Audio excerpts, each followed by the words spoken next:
Ayan mga kabes, may bago na naman akong gustong i-share sa inyo mga kabes. Pero mga kabes, may ipakikiusap ako sa inyo na kumari sana yung mga commercial, yung mga lumalabas na advertisement po sa mga videos ko, sana po wag niyong i-skip kasi nakakatulong sa akin. Malaking tulong po sa akin yung mga kabes. Ano? Yun lang po ang pakikiusap ko sa inyo. Kaya magsimula na tayo mga kabest friend. Ngayon naman gusto ko i-share sa inyo ang tungkol naman sa mga imperfections ng diamonds, no? Yung mga flows ng diamonds mga kabest friend. No, pag-usapan natin, gusto kong i-share sa inyo kung ano-ano bang mga kulay ng mga inclusions ng isang diamonds. Ano po mga kabest friend. Kung ano-ano itong mga ito. Alam niyo mga kabest, may dalawa klaseng imperfections ang diamonds, ano po, yung inclusions and blemishes, ano po. Inclusions, yun po yung nakikita natin sa yun yung mga internal flows ng bato po, mga kabest. At yung blemishes naman po, yung mga external, mga kabest. Nasa surface po ng stone yan, doon natin makikita. Ngayon mga kabest, gusto ko lang malaman ninyo na ang inclusions kasi, yung mga flows ng bato nakikita natin, no? May iba't ibang kulay yan. Ano? Depende po sa material, sa mineral po, ibig sabihin. Depende po sa mineral na pumapasok dun sa loob ng diamonds po mga best friend. No? Alam mo nyo, mayroong kasing colorless May colorless na inclusions na makikita natin sa isang diamonds. Ano po mga best friend? Ito yung uri ng isang diamond pa na na-trap sa loob ng isang diamond pa mga kabest. Pag may nakita tayong colorless dun sa loob, yun yung mga isang diamond pa na nasa loob ng isang diamond mga kabest. Yun yung mga inclusions po na colorless na nakikita natin sa loob po mga kabest. No? Tapos, meron pa yung mga black, no? Black inclusions mga kabest. Yun yung mga carbon na nakikita natin sa loob ng diamonds mga kabest. No? At yung meron pa isa mga kabest na maaari natin makita sa loob ng isang diamond mga kabest. Yung reddish po siya, no? Reddish po siya. Yung mapula po ang nasa loob, yung inclusions na nakikita natin. Yan mga kabest, katulad yan mga kabest. Napansin niyo ba mayroong kulay pula mga kabest? Isang garnet po mga kabest, garnet stone na nasa loob ng isang diamond mga kabest. No? Tapos mayroon pa isa mga kabest, yung medyo greenish po na kulay. Yan, mga peridots po yan mga kabest. No?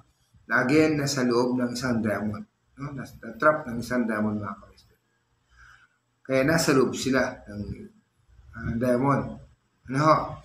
Ngayon, yung mga yan, pagdating sa pawning, pag gusto nyo isanlayan, mga yan, pasok pa rin sila dun sa mga, kung depende sa laki ng inclusions, no? Kasi actually, hindi siya, undesirable siya nung pag titinan mo siya kasi nakikita agad, through naked eye, nakikita mo agad yung inclusions na yan. Yung tulad niyang yung garnet, no? Tapos yung peridots na yan, nakikita agad yan. At saka yung carbon, no? Nakikita agad yan. Without using loop lens, yung mga magnifying glass, agad-agad nakikita mo yung mga inclusions na yan, mga kabest. Kaya, pagdating sa pawning, ang presyo talagang mababa. Ano? Hindi na agad siya pumapasok dun sa kasi masyado siyang visible no? yung inclusions na yun, mga kabest. So, mababa po ang acceptance rate niyan. Pero mga kabest friend, sabihin ko sa inyo, ano po, katulad ng garnet na yan, no? Yung garnet stone, no? Yung kulay pula na nakikita mo doon sa diamonds, mga kabest friend.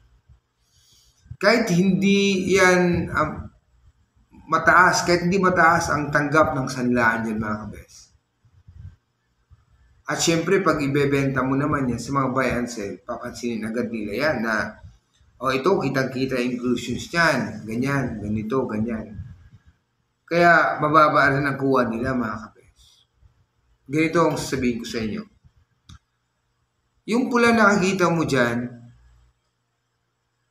kung meron kayong ganyan mga ka-best friend, mag-comment kayo sa akin or mag-PM kayo sa akin.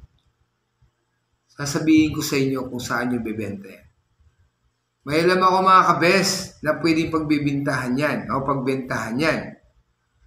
Na alam nyo na, mataas din ang presyohan. No? Mga ka-best friend. Pero kung sa bayansin nyo ibibenta yan, mababa syempre. Dahil napaka-visible nung inclusions na yan na nakikita natin. Ano? Pero mga kabes, yung pula na yan na nakikita nyo sa stone na yan, may pwedeng bumili dyan, mga kabest friend. Kaya, kung ako sa inyo, kung mayroon kayong ganyan at gusto nyo ibenta, huwag nyo isanla. Dahil mababa yan. Huwag nyo rin basta ibenta sa mga bayan sale, mga kabes. No? Mag-PM kayo sa akin, sasabihin ko sa inyo kung saan ninyo magandang ibenta yan, mga kabes. Mag-comment agad kayo sa akin pag gusto nyo ibenta yan. Then, meron akong alam na pwedeng bumili sa ganyan na okay din ang presyuan.